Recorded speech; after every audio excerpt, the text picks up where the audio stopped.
nós estamos há algumas semanas com essa série de mensagens com o título Ações Dramáticas de Jesus. Estamos aqui explicando o significado dessas ações. Diria, irmãos, que nós poderíamos passar muitas semanas aqui apresentando as ações dramáticas de Jesus. Esse foi um recurso que Jesus utilizou para comunicar verdades preciosas, enquanto ele realizava curas, milagres, ministrava ao coração das pessoas. E nós já vimos aqui textos, histórias maravilhosas. Mas tem um texto que eu quero compartilhar com você, que ele tem um fato curioso. Ele descreve a cura progressiva de um cego. E eu queria então que você olhasse o texto comigo, por favor. Marcos 8, a partir do verso 22. Diz assim a palavra de Deus: Então chegaram a Betsaida e lhe trouxeram um cego, rogando-lhe que o tocasse. Jesus, tomando o cego pela mão, levou para fora da aldeia e, aplicando-lhe saliva aos olhos e impondo-lhe as mãos, perguntou-lhe: Vês alguma coisa? Este, recobrando a vista, respondeu: Vejo os homens, porque como árvores os vejo, andando. Então novamente lhe pôs as mãos nos olhos, e ele, passando a ver claramente, ficou restabelecido, e tudo distinguia de modo perfeito. E mandou Jesus embora para casa, recomendando-lhe: Não entres na aldeia. Eu diria, irmãos, que para a nossa reflexão dessa noite, essa passagem ela é central, mas nós vamos precisar observar um pouco mais do contexto do texto. E basicamente o que eu quero destacar só desse texto aqui, a gente vai para o contexto e depois retorna. Que nós estamos diante da única cura progressiva realizada por Jesus. Em geral, Jesus, ele tocava no enfermo e o enfermo ficava curado. Esse é o único momento em que Jesus cura de maneira parcial alguém. Ele cura uma parte, vamos dizer assim, e depois ele completa essa cura. É um texto então enigmático e que a princípio fica a pergunta: por que Jesus não curou de uma só vez esse cego? Por que Jesus já não colocou a mão pela primeira vez e ele teve a vista completamente restabelecida? Será que faltou poder em Jesus para isso? Será que Jesus estava assim cansado? E aí, diante do cansaço, de repente ele não conseguiu transmitir o poder para curar o cego? Será que é isso? Tem um autor, inclusive, irmãos, que chega a dizer que o problema dessa cura aqui foi a falta de fé do cego. O cego não tinha fé suficiente. Então, como ele tinha um pouco de fé, Jesus usou esse pouco de fé, e aí ele começa a ver como árvore. E aí ele então reanima na fé, e Jesus então termina de curar. Mas não é isso que o texto está dizendo, irmãos. Na verdade, o que é bonito de perceber nas Escrituras? Alguns detalhes importantes que trazem luz, que lançam luz sobre a passagem. Por exemplo, nós estamos no Evangelho segundo Marcos. O Evangelho segundo Marcos, segundo muitos estudiosos, esse é o Evangelho que foi escrito por Marcos enquanto ele estava aos pés de Pedro, quando Pedro pregava a palavra de Deus. Se você der uma olhada no capítulo 8 de Marcos, você vai perceber, e eu vou mencionar daqui a pouco o texto, que a personagem principal aí depois de Jesus é Pedro. Pedro vai aparecer e um dos textos mais importantes da trajetória de Pedro está aqui no Evangelho de Marcos, capítulo 8. Daí nós já temos um sinal daquilo que de repente Pedro compreendeu quando Jesus realizou essa cura progressiva. E o que ele quis ensinar com isso? Nós estamos então falando sobre as ações dramáticas de Jesus. O que é importante destacar? Que ações dramáticas de Jesus não significa que Jesus realizou um teatro desconectado da realidade, não. Jesus está diante de um ser humano, Jesus está olhando para a necessidade desse ser humano, Jesus está olhando para a enfermidade deste homem, e Jesus está se compadecendo da sua enfermidade. Jesus está curando literalmente alguém. No entanto, ele faz isso com um propósito também de transmitir uma verdade maior. Um cuidado que a gente precisa ter quando nós falamos em ações dramáticas. Nós não estamos falando aqui em alegorias da Bíblia. O que é uma alegoria? É quando alguém lê um texto e traz um significado segundo o seu próprio entendimento. De repente, desconectado, ele conta uma história, uma metáfora que é desconectada do texto. O texto não está dizendo aquilo. Deixa eu te dar um exemplo de uma passagem que isso acontece muito. Por exemplo, quando Davi lutou com Golias. Muitas pessoas, quando leem a história e vão pregar, vão compartilhar a história, o que elas dizem? Está vendo? Deus também pode te capacitar para vencer os seus gigantes. Isso, irmãos, é uma alegoria do texto. O texto não está dizendo isso. A passagem lá, ela tem outro propósito, ok? E nós precisamos entender qual é o sentido do texto pretendido pelo autor, e nesse caso pretendido pelo nosso Senhor e Salvador Jesus Cristo, pelo nosso Mestre. E quando nós então voltamos para o contexto muitas vezes, isso auxilia para a gente compreender o todo da passagem. E eu te diria que essa aqui não está muito difícil. Ela trata acerca de visão. Ela trata acerca da nossa visão. Você já foi traído pelos seus olhos? Eu me lembro, por exemplo, da minha adolescência, juventude, uma experiência que eu tive. Eu tinha um amigo que jogava bola, um colega que jogava bola comigo.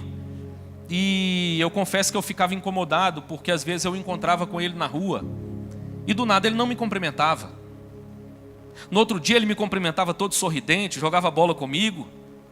Passava 2, 3 dias, eu via ele de novo na rua e eu balançava a cabeça e ele me olhava como quem não me conhecia. E depois eu descobri que na verdade ele tinha um irmão gêmeo. E às vezes eu encontrava com um irmão gêmeo e achava que era ele. Até que eu descobri que não era a mesma pessoa. Aos meus olhos era a mesma pessoa, mas não era, irmãos. Os olhos às vezes nos traem. E a passagem ela vai elucidar exatamente essa dinâmica.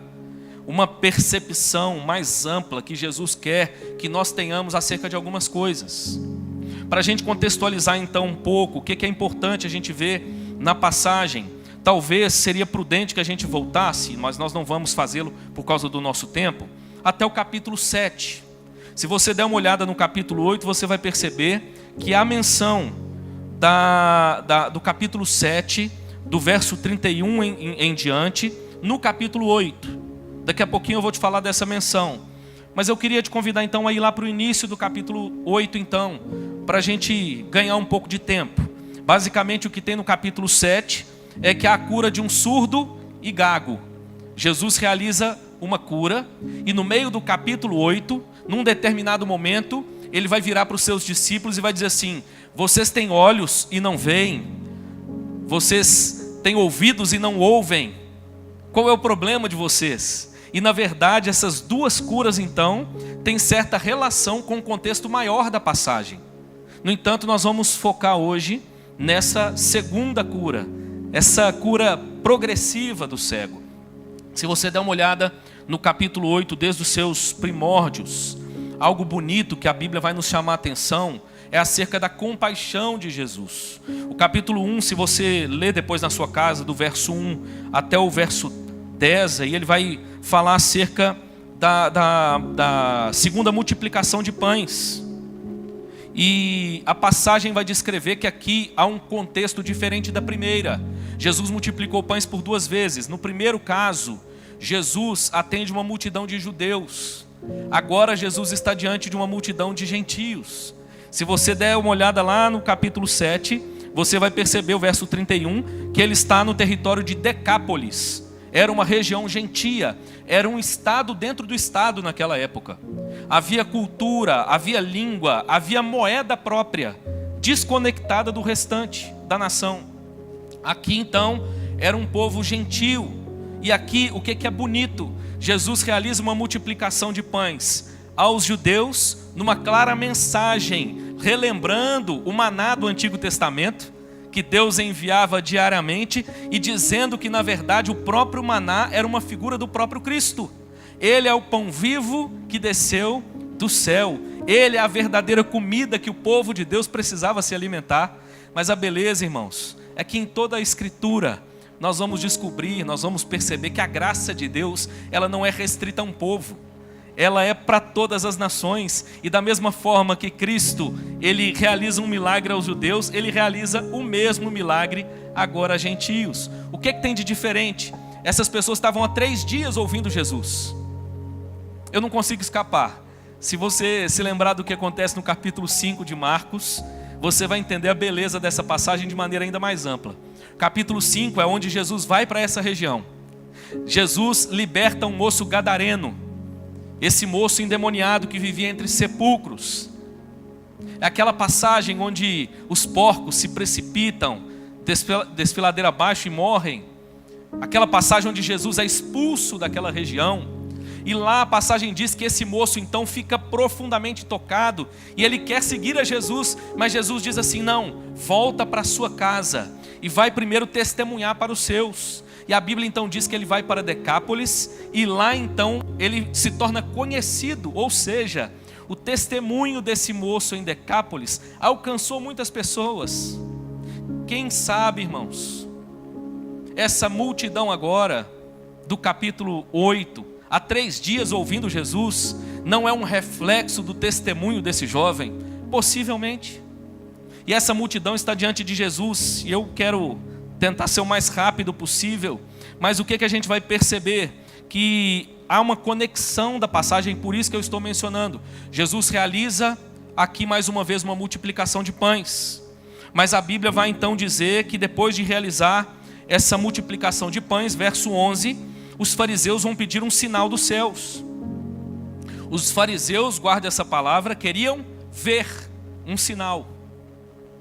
Olha que Jesus havia acabado de multiplicar pães, de realizar um sinal. É como se os fariseus dissessem: esse sinal para nós não é suficiente. Um dos comentaristas bíblicos, Barclay, diz o seguinte: aqui na história dos fariseus nós vemos a cegueira que deseja um sinal. Percebe que essa mensagem acerca da cegueira, ela está em toda a passagem, ela está permeada em todo o capítulo 8. Primeiro a cegueira dos fariseus.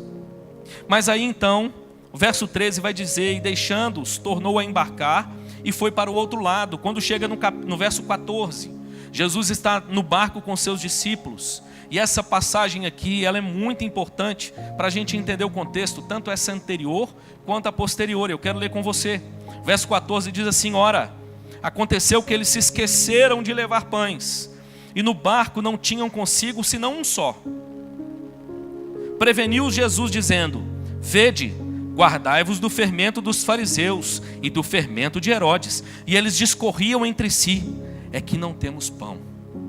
Depois de Jesus multiplicar pães por 2 vezes, fazendo um milagre tão belo, os discípulos ainda não entenderam, eles ainda não enxergaram o óbvio, e eles estão aqui preocupados com pão. Quando Jesus menciona aqui o fermento dos fariseus, o fermento de Herodes, eles estão pensando em pão. É como se eles dissessem assim: puxa, fomos pegos de novo, despreparados, desprevenidos. Jesus achou a gente de novo. E na verdade em nenhuma das passagens o assunto é esse. Essa aqui talvez lance inclusive mais luz sobre isso. Quando Jesus menciona o fermento dos fariseus, uma vez que ele havia acabado de ter uma espécie de embate com eles, de que Jesus está falando? Jesus está falando da falsa religião. O fermento dos fariseus, e fermento para o judeu era muito claro o que significava. Eles tinham uma festa, por exemplo, onde eles tiravam o fermento do pão. O fermento, ele tinha esse sinal de uma contaminação, de algo que modificava a estrutura, a realidade do pão. E Jesus está mostrando: olha, se guardem da falsa religião. A falsa religião que não enxerga o óbvio. Mas ele também menciona o fermento de Herodes. Que sinal é esse? O que Jesus está falando aqui? É interessante, irmãos, que aqui nós temos o fermento de Herodes como sinal da irreligião. Se um tem a ver com a falsa religião, o outro tem a ver com a irreligião. É aquele estado de não considerar Deus e, óbvio, não enxergar também o óbvio. E Jesus está então advertindo os discípulos. Mas qual é a preocupação dos discípulos? Jesus achou a gente. Estamos aqui desprevenidos sem pão. Verso 17. Jesus, percebendo-o, lhes perguntou: por que discorreis sobre o não terdes pão? Ainda não considerastes, não compreendestes. Olha a palavra aqui importante, irmãos. Tendes o coração endurecido. Outra expressão importante. Agora olha o verso 18. Tendo olhos, não vedes? E tendo ouvidos, não ouvis? Não vos lembrais de quando partiu 5 pães para os 5.000, quantos cestos cheios de pedaços recolhestes? Responderam eles, 12. E de quando partiu 7 pães para os 4.000, quantos cestos cheios de pedaços recolhestes? Responderam, 7. Um detalhe importante: o cesto que é mencionado na primeira multiplicação é diferente do cesto da segunda. O cesto da segunda multiplicação, apesar de ter sido uma quantidade menor de cestos, mas ele era um cesto, a palavra que aparece no original, que cabia um ser humano dentro. Pensa num cesto robusto. Ou seja, não faltou pão para levar embora. Foi pão para dar e vender, como nós costumamos dizer. Agora olha o verso 21. Ao que lhes disse Jesus, não compreendeis ainda? Jesus está dizendo para os discípulos, vocês ainda não perceberam? Vocês ainda não enxergaram? Vocês ainda não estão vendo? E é nesse contexto que nós chegamos no verso 22, onde Jesus agora se encontra com o cego. E diante do cego agora, Jesus toca a primeira vez. Ele começa a ver os homens como árvores. Jesus toca a segunda vez, num sinal de que assim estava a visão dos seus discípulos. Eles já estavam compreendendo algumas coisas.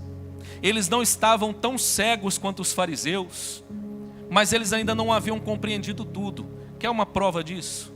Vamos ler agora o contexto posterior. Verso 27. Olha o que o texto diz. Então Jesus e os seus discípulos partiram para as aldeias de Cesareia de Filipe. E no caminho perguntou-lhes, quem dizem os homens que sou? É como se Jesus perguntasse, como os homens me veem? Verso 28. E responderam, João Batista, outros, Elias, mas outros, algum dos profetas. Então lhes perguntou, mas vós, quem dizeis que eu sou? Respondendo Pedro lhe disse, tu és o Cristo. Advertiu-os Jesus de que a ninguém dissessem tal coisa a seu respeito. Se você der uma olhada tanto no final do texto da cura do cego, quanto no final, Jesus adverte para que o milagre não fosse compartilhado, e aqui ele adverte os seus discípulos para que eles também não publicassem essa informação ali onde eles estavam. Há algumas possibilidades. Uma das possibilidades levantada por um estudioso da Bíblia também é que, havendo aquela população daquela região rejeitado a Jesus, mandado Jesus embora por ocasião da cura do gadareno, é como se Jesus dissesse, por conta da incredulidade dessas pessoas, como um sinal de juízo, não publiquem o fato, não publiquem o sinal. Mas isso não é o mais importante em relação à passagem. Nós temos aqui então, como Jesus dizendo, como os homens me veem? E os discípulos vão dizer, olha, eles te veem como um profeta, eles te veem como um curandeiro, talvez a gente poderia enumerar aqui, e tantas outras formas como nós poderíamos colocar, como Jesus é visto ainda hoje pelas pessoas. Um grande sábio, uma mente iluminada, um grande filósofo, um grande pensador, o espírito mais iluminado. E Jesus então vira para os seus discípulos e diz, mas como vocês me veem? O que vocês dizem a meu respeito? E Pedro então diz, tu és o Cristo, o Filho do Deus vivo.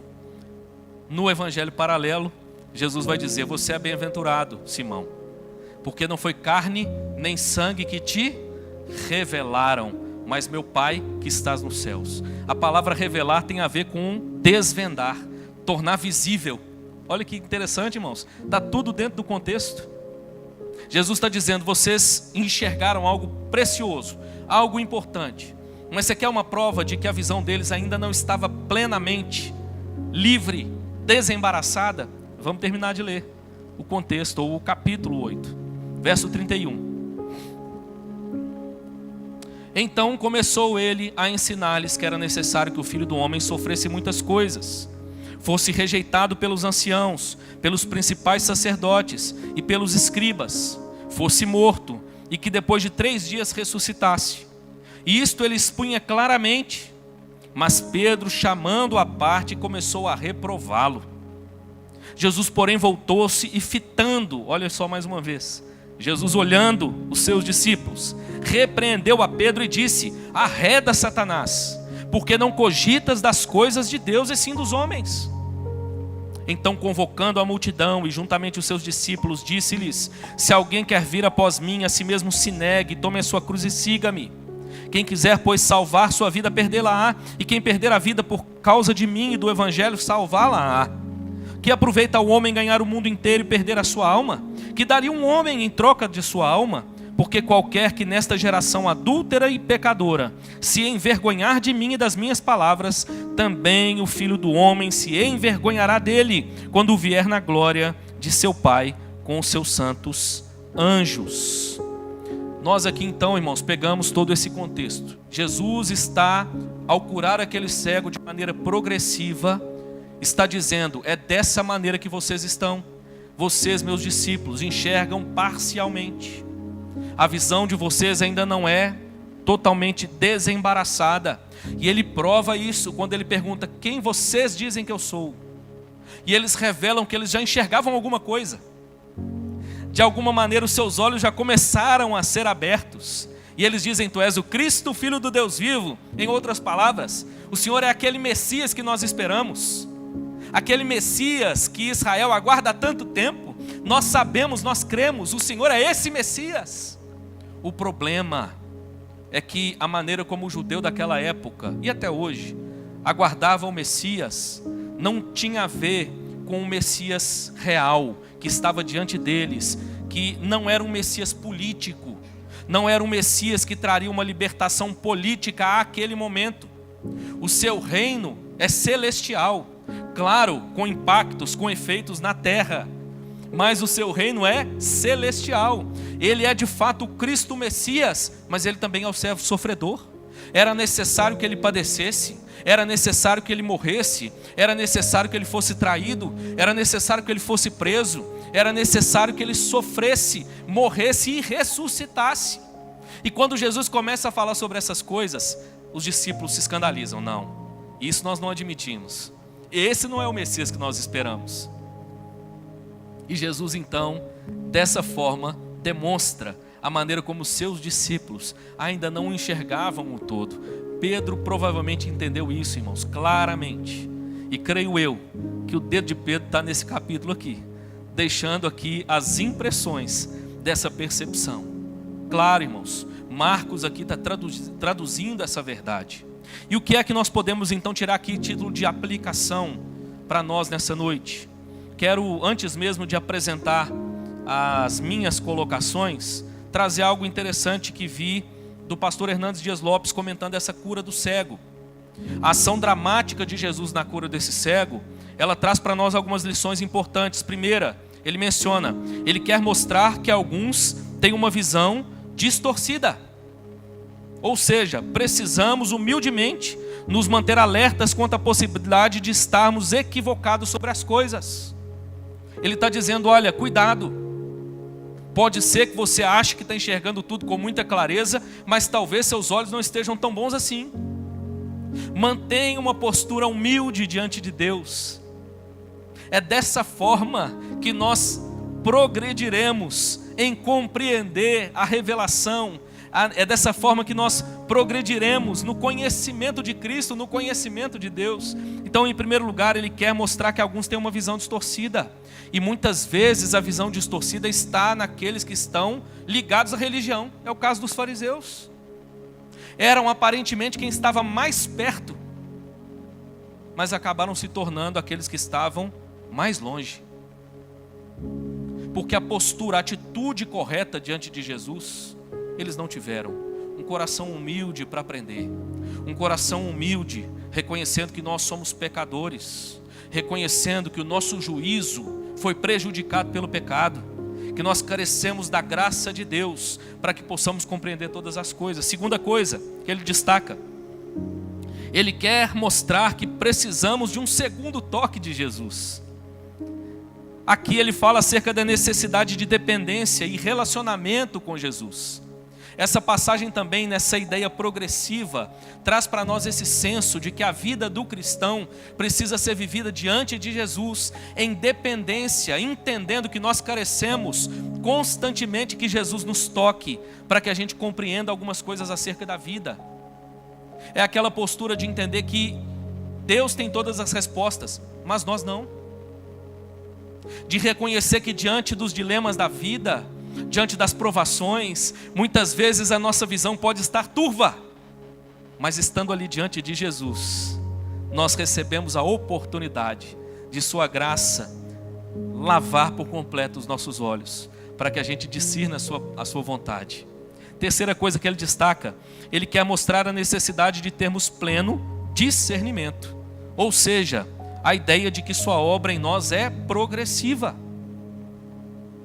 É interessante, irmãos, faço agora 44 anos, 13º ano de ministério. Conversava com uma pessoa essa semana e disse que de vez em quando a gente vai folheando algumas coisas que a gente tem guardado. Por exemplo, eu pego alguns sermões lá do pastor Dalmo, que começou a pregar 12 anos atrás, e de repente eu olho e vejo muita coisa diferente. Perceba, nós precisamos, irmãos, progredir e seguir crescendo e conhecendo mais a Jesus. A porção que nós comemos da sua palavra, do seu pão, no último domingo, não vale mais para hoje, irmãos. É por isso que o maná perecia. Nós precisamos nos alimentar de Cristo cotidianamente.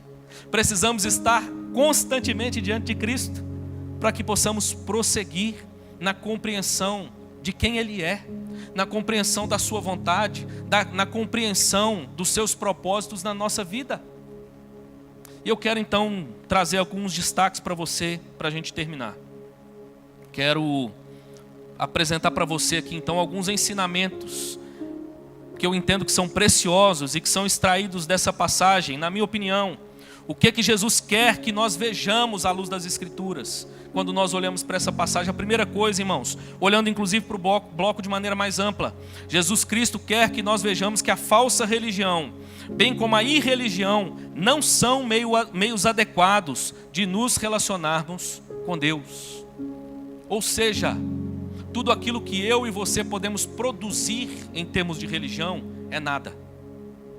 A falsa religião é essa religião do homem, é a produção do homem de tentar encontrar um meio de se ligar novamente a Deus de maneira artificial, de maneira humana. A Bíblia diz que nada do que nós façamos é suficiente. Há um muro de separação, e a paz com Deus só é encontrada na medida em que nós compreendemos quem Cristo é, o que Cristo fez. A falsa religião é essa religião do homem, e a irreligião é esse estilo de vida que não considera Cristo, que não considera Deus. Jesus está dizendo, as pessoas que dessa forma vivem na cegueira. E é interessante, irmãos, entendo eu que esse princípio foi compreendido pelos apóstolos, de tal maneira que nós vamos escutar, por exemplo, o apóstolo Paulo dizendo que a condição dos ímpios é a seguinte: o Deus deste século cegou-lhes o entendimento. É exatamente sobre isso que Jesus está falando. Sobre como a visão, a capacidade humana de enxergar é limitada em si. Mas ao mesmo tempo, o quanto Cristo graciosamente é poderoso para nos conduzir a compreender aquilo que nós mesmos, por nós mesmos, não poderíamos. Segundo, Jesus Cristo quer que nós vejamos quem Ele é, que nós compreendamos de fato quem Ele é. Ele não é apenas um profeta, Ele não é apenas alguém semelhante a Elias, Ele não é apenas alguém que tem poder para realizar milagres, Ele não é apenas alguém que pode nos oferecer benesses, graças, bênçãos, como realizar um milagre, como suprir a demanda do necessitado, 3 dias de fome, pão agora multiplicado, e a necessidade do faminto é suprida. Jesus quer que nós compreendamos quem Ele é. Jesus convida os seus discípulos para uma reunião mais íntima, e nessa reunião mais íntima, Ele pergunta: como é que os homens me veem? Mas ele pergunta: como é que vocês me veem? Mas sabe qual que é a beleza desse texto? Quando Pedro diz: tu és o Cristo, o Filho do Deus vivo, isso não é sobre Pedro. Isso é sobre o próprio Cristo, isso é sobre o próprio Deus, que desvenda os nossos olhos, para que nós possamos ver claramente quem Cristo é. Cuidado, meu irmão, para não forjar uma imagem de Cristo, que não é condizente com a revelação de Cristo na sua palavra, com a revelação de Cristo no seu Evangelho. Tem muita gente hoje, infelizmente, forjando um Cristo à sua imagem e semelhança. Um Cristo que satisfaz os seus desejos. Um Cristo que atende às suas necessidades. Óbvio, irmãos, o Cristo do Evangelho é o Cristo que realiza milagres. O Cristo do Evangelho é o Deus soberano que conhece as demandas e se compadece das demandas do faminto. Cristo é assim, Deus é assim. Mas Ele é muito mais do que isso. Ele quer que nós compreendamos quem Ele é de fato, de maneira ampla, de maneira perfeita. Eu diria que acrescentado a isso, nós poderíamos dizer que também é como se Cristo quisesse nos mostrar aqui, quisesse que nós vejamos que Ele é o servo sofredor e não o Messias político. Mas deixa eu te dizer uma coisa, talvez você olhe e diga assim: essa era a postura dos judeus àquela época. Eu te diria: não, essa ainda é a postura de muita gente hoje, que quer um Jesus para intervir e mudar a realidade presente segundo a sua vontade e não segundo a revelação da vontade de Deus. Em outras palavras, é muito bom quando a gente vai até Jesus com uma demanda e Ele atende essa demanda. Mas como nós reagimos diante do não de Deus? Quando Deus revela a sua autonomia, Deus não é servo do homem, é exatamente o contrário. E de repente, diante dos nossos dilemas, diante das nossas lutas, diante das nossas fraquezas, nós recorremos a Jesus buscando algo segundo a nossa vontade, e Ele diz: não, porque essa não é a minha vontade. Jesus quer que nós o vejamos como Deus soberano, que está acima de todas as coisas, que é muito mais do que o Deus que atende a uma necessidade pontual. Ele é o servo sofredor, Ele veio de fato, como as promessas do Antigo Testamento predisseram. Mas olha, Ele veio para sofrer. Ele veio para ser traído. Não há como compreender quem Cristo é sem considerar a cruz. E a questão não é simplesmente considerar a cruz, considerar a maneira como Ele estava na cruz, mas considerar o porquê Ele viveu tudo isso. Ele viveu tudo isso por nossa causa. Porque o nosso pecado aos olhos de Deus é terrível, é vergonhoso, é passível de uma punição severa. Mas Deus, na sua infinita graça, provê para nós que o próprio Cristo fosse a nossa justificação na cruz do Calvário. E finalmente, irmãos, Jesus Cristo quer que nós vejamos e consideremos qual é o verdadeiro custo de segui-lo. Entendo que essa passagem da cura progressiva do cego também aponta para essa dinâmica. Jesus está dizendo para os seus discípulos: vocês ainda não entenderam tudo aquilo que é necessário para que vocês de fato me sigam. É assim que termina a passagem, verso 34 em diante. E aliás, nesse contexto, Jesus ainda convoca a multidão. E como num testemunho público, Ele diz a todos os presentes: se alguém quer vir após mim, a si mesmo se negue, tome a sua cruz e siga-me. Seguir a Jesus é o melhor caminho que eu e você podemos escolher. É a melhor escolha que alguém pode fazer. É o melhor caminho que alguém pode tomar. Não há caminho melhor. No entanto, precisa ficar claro para nós: diante de um mundo caído, seguir a Jesus implica que nós também sofreremos por causa dele. Ele está dizendo que é necessário para vir após ele, para segui-lo, negar-se a si mesmo, tomar a sua cruz e segui-lo. Ele diz mais ou menos o seguinte: olha, a dinâmica desse mundo é a seguinte: todo mundo faz o que faz esperando ganhar algo em troca. No meu reino não é assim. Quem quiser ganhar, esse vai perder. Mas aquele que estiver disposto a perder a sua vida por minha causa e por causa do Evangelho, esse é que vai ganhar. Em outras palavras, irmãos, a vida do cristão é marcada por desafios, marcada por renúncia, marcada por entrega, marcada por testemunho acerca de Cristo. Seguir a Jesus, irmãos, é o melhor caminho, mas lembre-se, muitos dos seus discípulos tiveram uma morte semelhante à dele. Talvez não seja o nosso caso, literalmente, mas ele nos convida a entender que essa precisa ser a nossa perspectiva acerca da realidade da vida. Seguir a Jesus, irmãos, tem a ver com entrega, tem a ver com renúncia, tem a ver com abnegação. Ele está deixando isso claro. Ele quer que nós compreendamos isso. O que é que você veio até Jesus para receber? Todos nós, quando fomos a Jesus a primeira vez, nós fomos pensando em algo que nós poderíamos receber. E olha, é a melhor coisa a fazer, é ir a Jesus mesmo. Ninguém é mais compassivo do que Ele. Ninguém é mais gracioso do que Ele. Ninguém é mais bondoso do que Ele.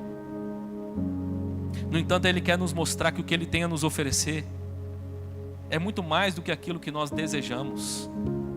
É aquilo que nós precisamos. Para a multidão que tem fome, Ele ofereceu pão. Mas ao mesmo tempo, o seu ensino é muito claro. Ele é o pão vivo que desceu do céu. Talvez essa é a demanda que vocês gostariam de receber, mas deixa eu mostrar o que é que vocês precisam. O que vocês precisam é muito mais do que a provisão material. O que vocês precisam é muito mais do que a restauração literal da vista. Milagre maravilhoso, irmãos. Mas deixa eu pegar o gancho aqui. Jesus está mostrando para nós que tem um milagre muito mais bonito, muito mais impactante do que apenas a cura literal do cego. É quando Ele abre os olhos do nosso coração para a gente enxergar a realidade de Deus. É quando Ele permite que a gente perceba na condição que não é diferente a sua, da minha, de qualquer outro, a condição perdida na qual nós nos encontrávamos, que nós precisamos desesperadamente de um Salvador. E olha, Ele é Jesus, disponível graciosamente para aqueles que precisam, que reconhecem que precisam de um Salvador. Ele é mais do que o Salvador. Ele é um amigo fiel. Ele é o Deus presente. Mas ao mesmo tempo, Ele nos desafia. Ele nos mostra que segui-lo trará para nós alguns desafios. A pergunta é: vocês já enxergaram isso? Vocês já entenderam isso? Que Deus nos dê graça, irmãos, não só de enxergar essas coisas, mas de mais uma vez nessa noite dizer para o nosso Senhor Jesus: eu quero segui-lo. Eu estou disposto a me negar. Eu estou disposto a renunciar ao que for preciso. Porque eu sei que eu encontrei o bem mais precioso, o maior de todos os tesouros. Os meus olhos foram abertos. Louvado seja Deus por isso, em nome de Jesus. Amém, meu irmão. Um cego curado progressivamente, simbolizando aquilo que Deus quer e aquilo que Deus faz e está fazendo comigo e com você. Louvado seja Deus, porque a eternidade com Cristo será um eterno desvendar, um eterno revelar, um eterno conhecer da grandeza e poder do Deus eterno. É tão bonito isso, irmãos. Nós passaremos a eternidade conhecendo a Deus. Cada dia na eternidade nós conheceremos a Deus mais do que no dia anterior. E sabe quando é que isso vai terminar? Nunca. Porque Ele é o eterno, perfeito, incomparável, incompreensível, como nós dizemos na teologia. Ele não cabe dentro da nossa mente. E nós vamos prosseguir tendo os nossos olhos abertos para conhecer mais e mais e mais e mais dessa preciosa verdade, desse Deus maravilhoso. Amém.